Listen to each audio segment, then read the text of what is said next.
Welcome back to Ottawa Experts. I'm your host, Barbara Balfour, and tonight we are talking about common scams and how to protect yourself and your loved ones.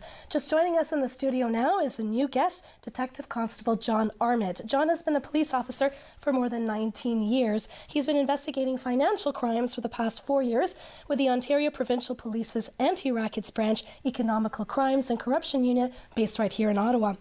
The Ontario Provincial Police actually has a long-standing partnership with the Canadian Anti-Fraud Centre, and we'll be talking about how you can access some of those resources later on in the show tonight. Welcome to the show, John. Thank you for having me. Thank you so much for joining us. Now, you are actually giving something away tonight. You're giving away this lovely T-shirt that we've got here on the table. You've actually got a few available. That's right. We have 2 for men in different sizes and 1 for a woman. Wonderful. Thank you so much. So if you want a chance at winning some of those prizes, or if you'd like to stop by the studio to get a copy of the Little Black Book of Scams, all you have to do is comment on our Facebook page. We'll do a draw at the end of the week and we'll let you know if you are the lucky winners. So don't forget to do that at the end of the show. Now, John, you actually sent us a clip of a automated robocall from a scammer. I believe they were pretending to be from, was it the Canada Revenue Agency? Maybe we can bring that up to hear what a call from a scammer sounds like. I know I was fooled. It sounded really official to me. Let's bring that up. There is a case, a lawsuit that is getting filed under your name. The moment you receive this message, I need you to get back to me on my department division number. That is 780-306-1870. I repeat, 780-306-1870. Now, if I don't hear a call from you, we will have to issue an arrest warrant under your name and get you arrested. So get back to me as soon as possible. Thank you. Now, I imagine if you're an elderly person or you're a new immigrant, getting a message like this is really, really scary. What are some of the dead giveaways to you that it is a scam? I see you nodding your head, Ashley.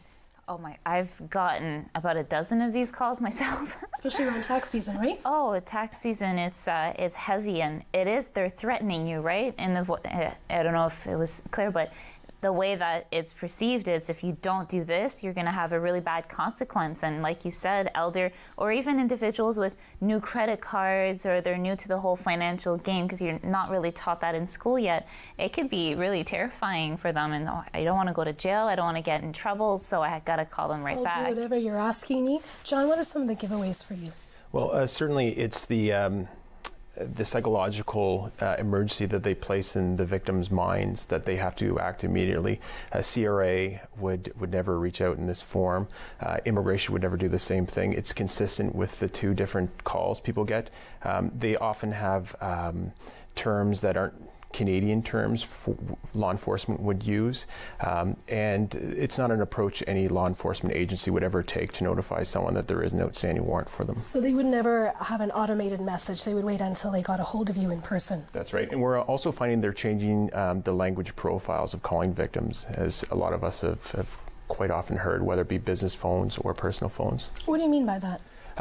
They're targeting Mandarin speaking Canadians, and this happens not only in Canada but worldwide. And there's often call centers that are perpetrating these offenses and trying to hit one person out of the many robocalls that they'll make and get some funds from them. Because only one person is a jackpot, right? That's absolutely it. So we have a caller on the line. Greg, are you with us? Yes. Thank you so much for joining us. Did you have a question for our guests? Sure. So in our household, we have many different phone numbers and emails, and we're all getting hit with different types of scams, and fortunately we recognize them. They're kind of crazy. How do these people get our emails and our phone numbers? And I'm just wondering, how many are actually found and convicted? Because we never really seem to hear anything about it. Seems like a question for you, John. That's a good question. A lot of these scammers are using spoofing services through voice over internet protocol. Recently, the Indian government, in joint efforts with the RCMP and IRS, took down some individuals in India, in Mumbai, and there were 700 people that were arrested. So they're operating as a call center would be in Canada, and they're obtaining numbers through the dark web, through data breaches, or simply using common phone numbers, and they're just targeting, like we said, the masses and trying to get one or two victims. Now, what is the dark web? The dark web is an area in the internet where you have to have a special Tor site in order to access. And on the dark net, they're taking the data breaches and they're selling these to bidders. Normally, they purchase the information through Bitcoin, and with that information, they're able to start their fraud trends and target people and get random victims are getting calls, and this is how they perpetrate their offense. Thank you for calling in, Greg. Now, I've heard the last thing you should ever do is respond or hit unsubscribe or say go away or play any kind of cat and mouse game like you see sometimes people are, or say, oh, I'm going to take on the scammer and I'm going to videotape it and put it on YouTube. Ashley, what are your thoughts on that? Well, very similar to the video that we just watched, where it's just press delete or hang up or ignore. That's the best. Or else as soon as you do exactly that, play cat and mouse, they'll play with you. And like, you can watch some of the YouTube videos and such of people going back and forth. Well, now they're going to play with you and longer as well on the phone, when you're just wasting your time at this point. You may be giving them more information than you think that you are as well.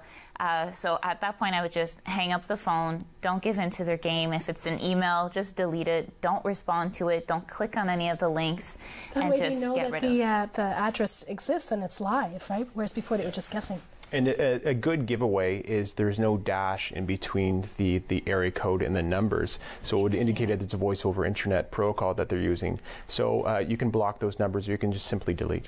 Okay. We have a caller on the line. Julie, are you with us? Hi, how are you? Good, how are you? Thank you for joining us.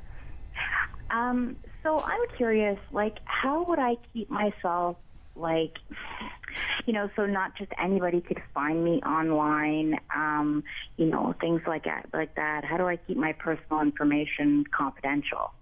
Ashley, I know this is right up your alley. Oh, well, first and foremost, don't share it, right? If you don't want somebody to find you online, or if you don't want them to be able to hack into or anything like that of any information, don't really have that much of an online presence. But so much of our life is based online. Is that really realistic? It is, depending on the individual, right? You could still have a social media account. Let's say Facebook. You can still have a Facebook account, but not share your entire life on it, not tell somebody when you're going on vacation, when you're signing into, I don't know, a restaurant, or I'm sure that you've got a million things on that too. Don't check in, I think is what it's called, when you're somewhere. That it just says, okay, well, I'm not home right now, or I'm on vacation for the next week, so on and so forth. But if you want to protect yourself, don't put your email everywhere. Don't put your phone number everywhere. Don't leave your credit card anywhere. Don't press the little save my information button, because you don't want to enter your credit card information every time. Shopping. Any of that. It just makes this entire world that much like your own personal world easier to hack into, and essentially to ruin what you're trying to do. So if you don't want somebody to be able to find you easily, set your privacy settings. If you really want to keep a social media profile, set a privacy settings to everything. Read everything before you sign up.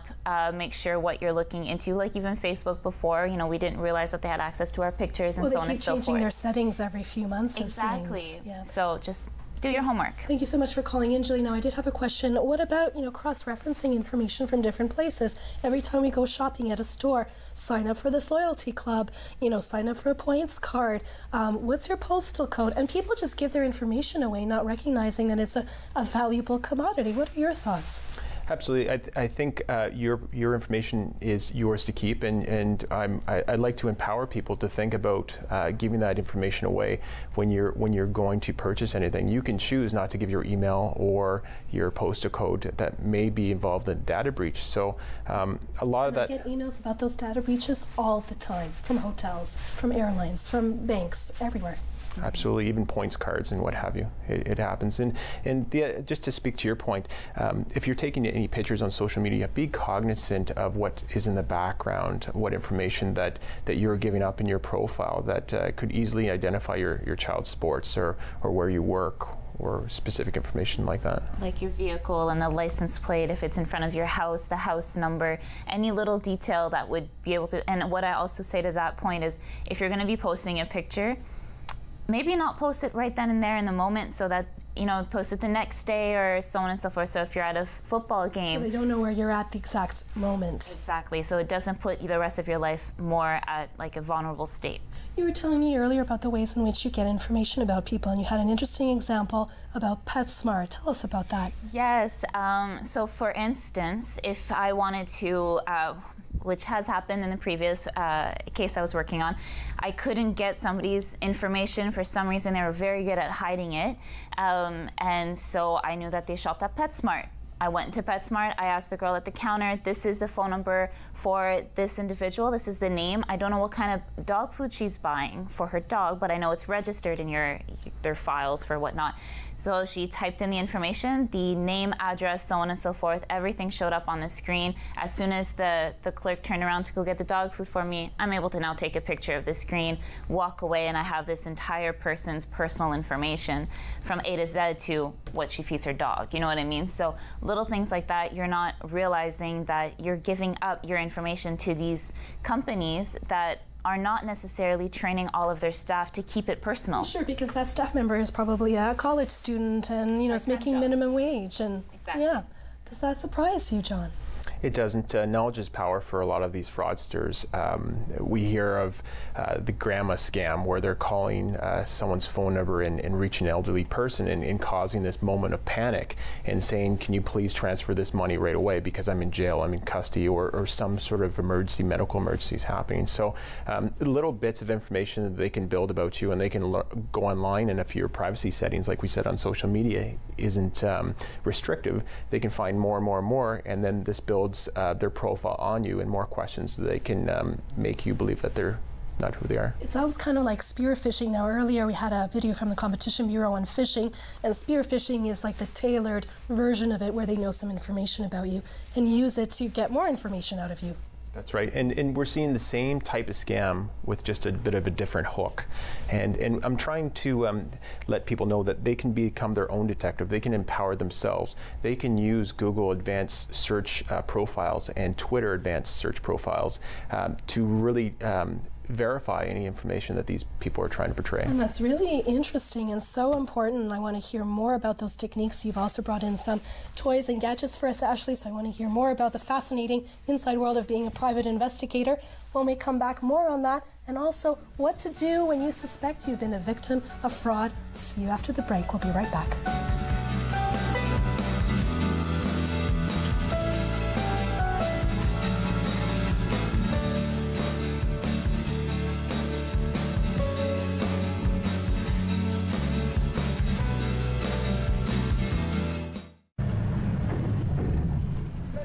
My mother said we had to leave home. The communists were going to take my father away. If my parents were afraid, they didn't show us. But we would never forget our escape from Vietnam. We were lost. What was your job in Vietnam? University professor. We had no home. Do you have any family in Canada? No, sir. Nobody wanted us.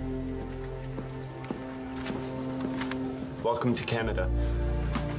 Canada chose us. Canadians opened their borders, their homes, and their hearts to more than 100,000 refugees fleeing persecution after the Vietnam War. We were home. This is Orange Key Tag. When you use a key tag, you protect your keys. If you lose your keys, the finder can call the number on the back of the tag or drop them in any mailbox, and the warrants will return your keys to you for free. Order your key tags today at warramps.ca and make a difference in the lives of amputees like me. Thank you. Uninterrupted speeches from Canada's business leaders, visionaries, and social figures. Watch Podium Tuesdays at 9:30 p.m. on Rogers TV. Are you the type who would keep going or stop? It's not easy to stop when you have an addiction. Legalizing cannabis won't stop addiction. It trivializes its consumption. Let's be vigilant. If you need help, visit portage.ca.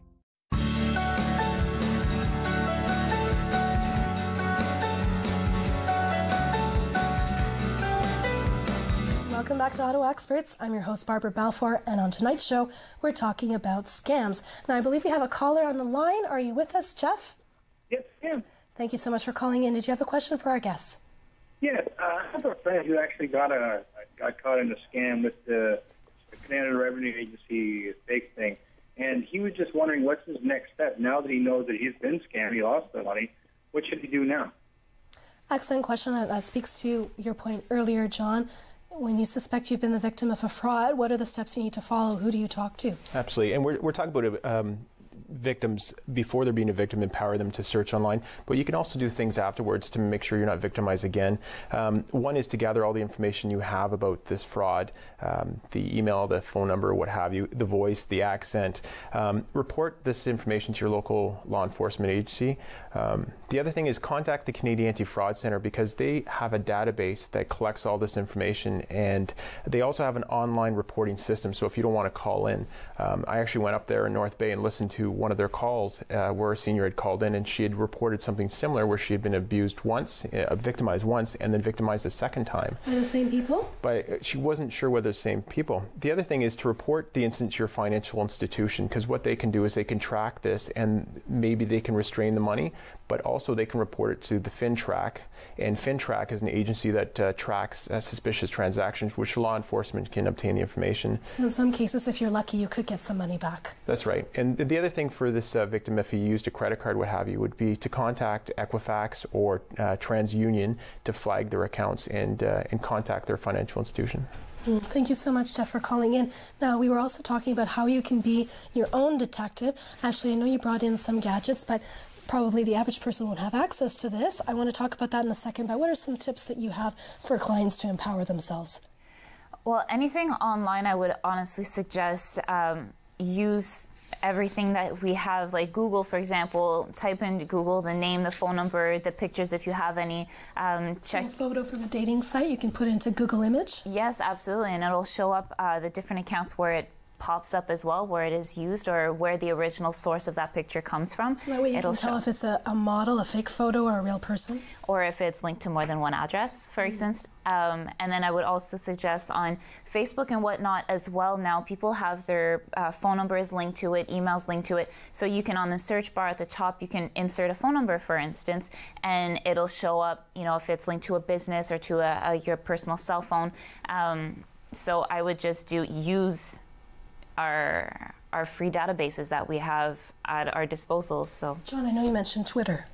Twitter, yes, absolutely. A lot of the suspects will create different fake profiles, and within Google or Twitter, you can type in advanced search in the Google search engine, so advanced Google search, advanced Twitter search, and that allows you to create a Boolean search. So you can search something with quotations beside it, and it will really drill down in the internet and get rid of all the noise or fluff or information that's there, and that helps the victim start to see where is this information elsewhere on the internet. We have a caller on the line. Jennifer, are you with us? Hi, yes, I am. Thank you so much for joining us. Did you have a question? I do. I recently had my birthday, and it turned out I had to get new photo IDs for both the provincial health card and my driver's license.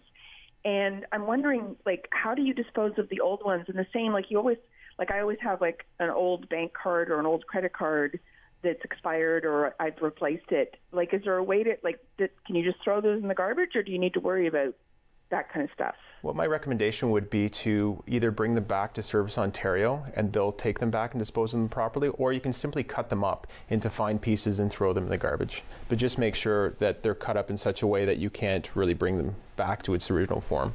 Ashley, are you a fan of the shredder?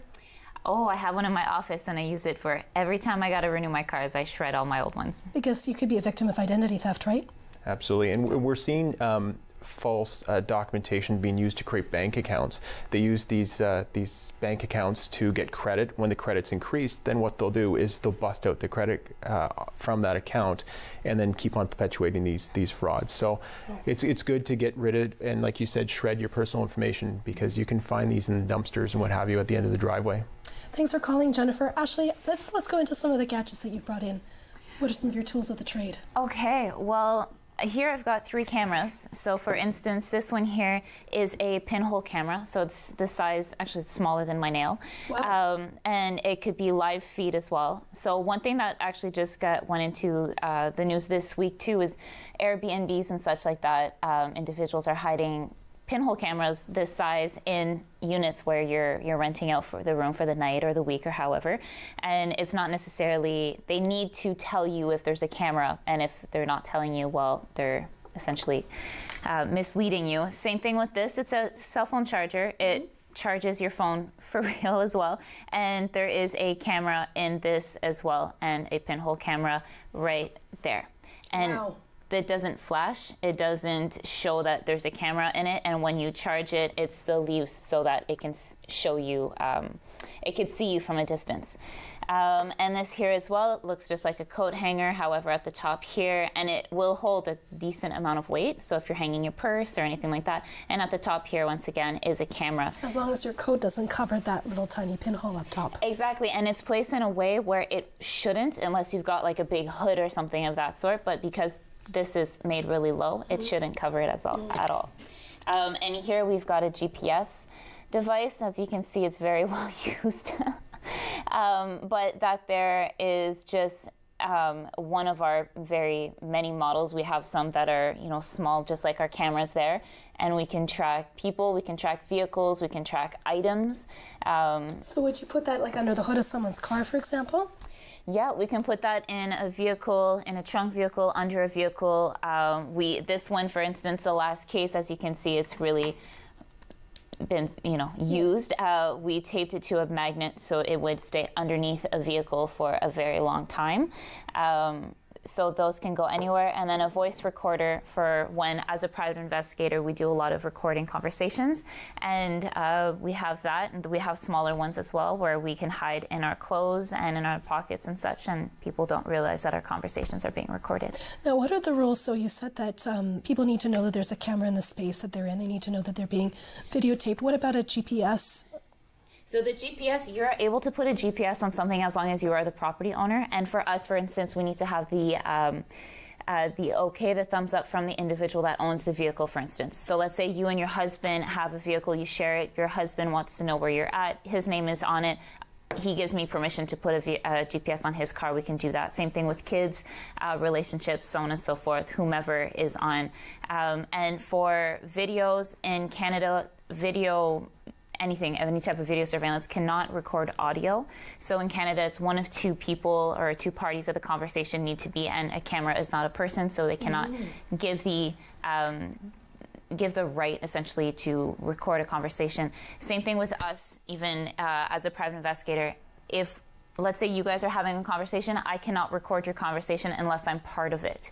And then at that point, we can. So these do not record audio solely. Legally anyways, they should not. And if they do, they're maybe made in China, bought on through Amazon, so on and so forth, which those do exist. Now, what if these devices fall into the wrong hands? What if you're in an abusive relationship, for example?